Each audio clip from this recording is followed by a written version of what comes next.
आज पटना में विपक्षी दलों की बड़ी बैठक होने वाली है। एक मंच पर कई दिग्गज नेता नजर आएंगे। अखिलेश यादव भी बैठक में शामिल होंगे। मिशन 2024 के लिए विपक्ष की यह मोर्चाबंदी है। आज पटना में विपक्षी दलों की बड़ी बैठक होने वाली है। अखिलेश यादव भी विपक्ष की बैठक में शामिल होंगे। बीजेपी के खिलाफ थर्ड फ्रंट की तैयारी में विपक्षी दल जो है वो नजर आ रहा है। तो बड़ी खबर आपको बता रहे हैं, आज पटना में विपक्षी दलों की बड़ी बैठक होने वाली है। बीजेपी के खिलाफ कैसे एक मंच पर आकर साथ लड़कर 24 के चुनाव में बीजेपी को टक्कर दी जाए, बीजेपी के खिलाफ रणनीति बनाई जाए, इन तमाम चीजों को लेकर चर्चा की जाएगी। पटना में विपक्षी दलों की यह बड़ी बैठक है। एक मंच पर कई दिग्गज नेता दिखेंगे। अखिलेश यादव भी बैठक में शामिल होंगे। मिशन 2024 के लिए विपक्ष की यह मोर्चाबंदी है। आज पटना में विपक्षी दलों की बैठक होगी। लोकसभा चुनाव से पहले सियासी बिसात बिछनी शुरू हो गई है और इसी कड़ी में आज पटना में विपक्षी दलों की बैठक होगी। बीजेपी की मोर्चाबंदी के लिए तमाम विपक्षी दल एक मंच पर दिखाई देंगे। बिहार के सीएम नीतीश कुमार ने विपक्ष को एकजुट करने के लिए ये बैठक बुलाई है।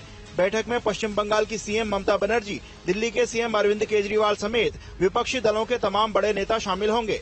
बैठक से पहले पश्चिम बंगाल की सीएम ममता बनर्जी ने लालू यादव से मुलाकात की। ममता ने पैर छूकर लालू यादव का आशीर्वाद लिया। वहीं बिहार के सीएम नीतीश कुमार से दिल्ली के सीएम अरविंद केजरीवाल और पंजाब के सीएम भगवंत मान ने मुलाकात की। विपक्षी दलों की बैठक से पहले ही मतभेद के स्वर गूंजने लगे हैं। दरअसल आम आदमी पार्टी दिल्ली से संबंधित केंद्र सरकार के अध्यादेश को लेकर इस बैठक में बहस चाहती है। विपक्ष बीजेपी के खिलाफ सुरबुलंद तो कर रहा है, लेकिन माना जा रहा है कि इस बैठक में पीएम के चेहरे पर बात नहीं होगी। वहीं बैठक में 2024 को लेकर बड़ा ऐलान हो सकता है।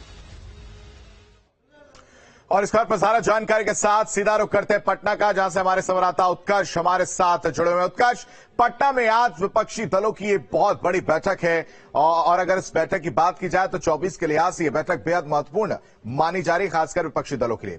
क्या कुछ इस बैठक में होने वाला है? अब तक कौन कौन से नेता पहुंच चुके हैं और कितने बजे ये बैठक शुरू होगी? क्या अपडेट है इस पूरी बैठक को लेकर?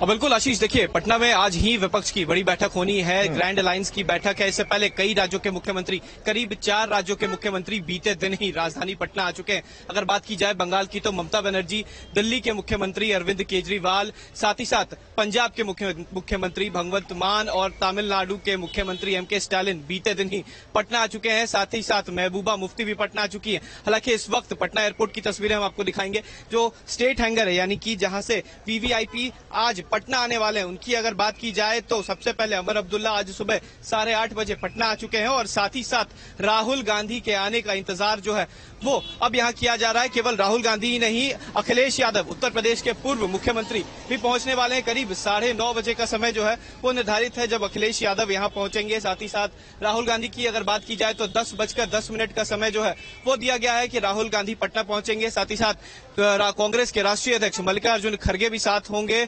और अगर महाराष्ट्र की बात की जाए तो महाराष्ट्र के पूर्व मुख्यमंत्री ठाकरे जो हैं, उद्धव ठाकरे, वो भी यहां आने वाले हैं। करीब 10:25 जो वक्त है वो दिया गया है। एयरपोर्ट पर जो चहल पहल है वो बढ़ गई है, सिक्योरिटी बढ़ा दी गई है और साथ ही साथ हेमंत सोरेन, झारखंड के मुख्यमंत्री, भी आ रहे हैं।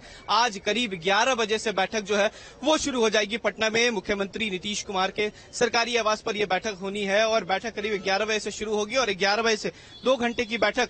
फिलहाल जो बातें सामने आई हैं कि करीब 2 घंटे की बैठक होगी। हालांकि अब तैयारियां जो हैं वो अंतिम रूप ले रही हैं। राहुल गांधी कई सालों बाद बिहार आ रहे हैं और सदाकत आश्रम जाएंगे, सीधा बीजेपी, माफ करें, जिस तरीके से कांग्रेस के जो प्रदेश कार्यालय में स्वागत है उनका वो किया जाएगा। 11 बजे सीधा सीएम हाउस जाएंगे और बैठक में शिरकत करेंगे। साथ ही साथ आपको बताते चले कि तमाम राज्यों के, गैर भाजपाई राज्यों के मुख्यमंत्री जो हैं वो भी पटना आ रहे हैं। एक बैठक काफी महत्वपूर्ण इसलिए बनती है क्योंकि बीते दिन ही केजरीवाल, दिल्ली के मुख्यमंत्री, ने खत लिख दिया था और कहा था कि राज्यसभा में जो अध्यादेश है उसके खिलाफ पहले बात होगी, नहीं तो वॉकआउट की भी बात है, बाइकआउट करने की बात भी है विपक्ष की। अब देखना है कि बैठक जिस तरीके से आज होनी है एक अन्य मार्ग में, यानी कि मुख्यमंत्री नीतीश कुमार के सरकारी आवास पर 11 बजे से शुरू होगी और उससे पहले तैयारियां जो है अंतिम रूप ले चुकी हैं। अब राहुल गांधी का इंतजार है। ठीक है उत्कर्ष, बिल्कुल तस्वीरें आप दिखाते रहिए हमारे साथ। मोहितराज दुबे भी दिल्ली से जुड़े हुए हैं, साथ ही साथ आलोक पांडे भी लखनऊ से हमारे साथ जुड़े हैं। आलोक,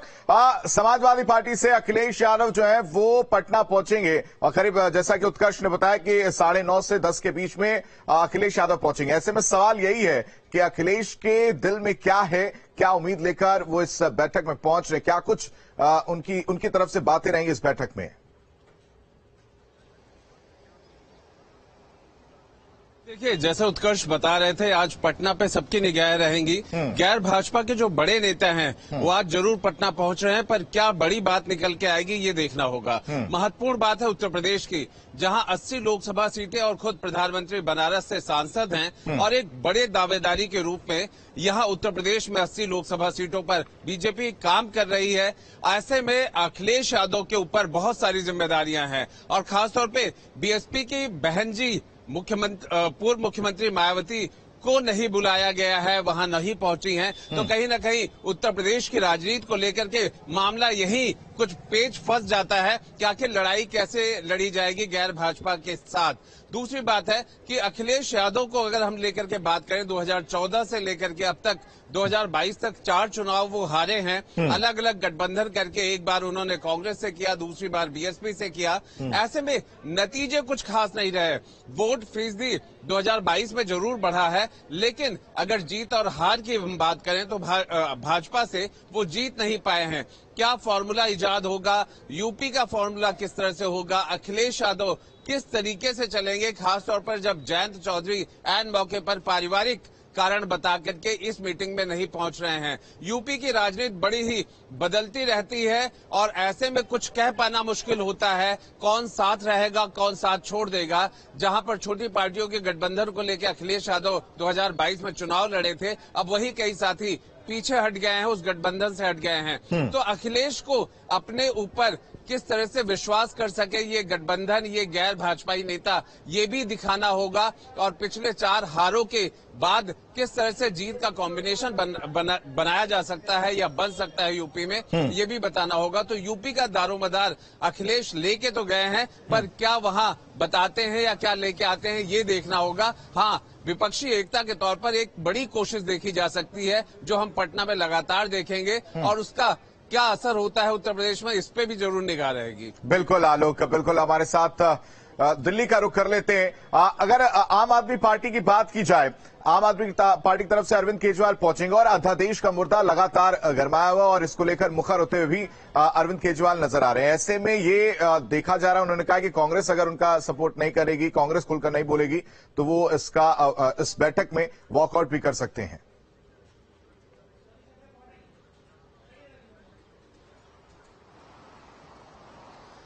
देखिए, ये समझना बेहद जरूरी है कि आज कितने दल जो हैं इस विपक्षी दलों के महाजुटान में शामिल हो रहे हैं। आपको याद होगा कि जब नए संसद भवन का उद्घाटन हो रहा था तो 19 सियासी दलों ने बहिष्कार करने का ऐलान किया था, लेकिन आज की बैठक में 17 दल शामिल हो रहे हैं। इस 17 दल जो शामिल हो रहे हैं, इसमें ममता बनर्जी और अरविंद केजरीवाल पर सबकी निगाहें हैं। निगाहें इसलिए हैं क्योंकि ममता बनर्जी लगातार ये कहती रही हैं कि कांग्रेस सीपीएम के साथ एक और पश्चिम बंगाल के भीतर गठबंधन करती है, उसका साथ लेती है और दूसरी ओर केरल में विरोध करती है। तो ये इस तरीके से गठबंधन चल नहीं सकता। दूसरी बात कि एक और अरविंद केजरीवाल कहते हैं कि अगर आप अध्यादेश पे हमारा समर्थन करेंगे नहीं तो हम विपक्षी एकता की बैठक में शामिल तो होंगे, लेकिन ये लकीर लंबी नहीं चल सकती है। और ये भी समझना जरूरी है कि राहुल गांधी, मल्लिकार्जुन खड़गे, नीतीश कुमार, स्टालिन, यानी जो 17 सियासी दल हैं वो संसद के भीतर और संसद के बाहर सरकार के विपक्ष विरोध में और कांग्रेस के साथ कंधे से कंधा मिलाकर चले। लेकिन सबका सवाल और सबकी नजर इस बात को लेकर है कि चेहरा कौन होगा विपक्ष का। लगातार भारतीय जनता पार्टी ये कहती रही है कि विपक्ष का चेहरा अभी कोई नहीं है, लेकिन अब ये भी सवाल पैदा होता है कि अगर विपक्षी एकता बन जाती है तो टैक्टिकल अलायंस, जिसको कहते हैं कि 1:1, यानी एक लोकसभा सीट पर विपक्ष का एक उम्मीदवार होगा। आपको 1977 का भी दौर याद करना होगा, जब विपक्षी दल एक साथ आए थे तो वहां पर भी यही फार्मूला लागू किया गया था। तो क्या 2024 में इस बिल्कुल ये देखने वाली बात होगी कि क्या फॉर्मूला रहता है। बिल्कुल मोहित, तमाम जानकारी देने के लिए मोहित आपका बेहद शुक्रिया। उत्कर्ष, आप नजर बना के रखिए, आगे भी आपसे अपडेट लेंगे। आलोक, आप हमारे साथ बनेंगे, कुछ और खबरों पर हम आपसे अपडेट लेंगे। यहाँ रुकते एक छोटे से ब्रेक के लिए।